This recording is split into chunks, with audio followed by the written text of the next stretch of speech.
పక్కింటి పెళ్లిలో లొల్లి పెట్టిన చెల్లి. నేను పోతానన్నయ్య, నేను పోతాను, నాకు ఇది వద్దన్నయ్య. లిల్లీ అంటే చెల్లి అంటుంది. పక్కింటి పెళ్లిలో లొల్లి పెట్టిన చెల్లి.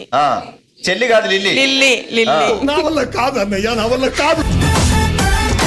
నట్టింట్లో బల్లిని చూసి భయపడింది మళ్ళీ. పిల్లిని చూసి పారిపోతున్న బల్లి. బల్లి ఎక్కడన్నా పిల్లిని చూసి పారిపోద్దండి. సరే పనిష్మెంట్. ఇప్పుడు మనం అందరం బస్సులో వెళ్తున్నాం, సో నువ్వు పల్లీలు అమ్ముతున్నావు, మేము బస్సులో అసలే సీట్ లేదని బాధలో ఉన్నాం.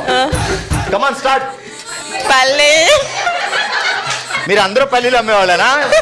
ఎవరు కొనుక్కుంటారు? పల్లి. బల్లియా గట్టిగా చెప్పు. పల్లీల్ కాదు, ట్రైన్ లో పల్లీలు అమ్మడం చూస్తే నువ్వేడు బస్ ఎక్కేసావు అసలే ఇక్కడ ఊగుతుంటే.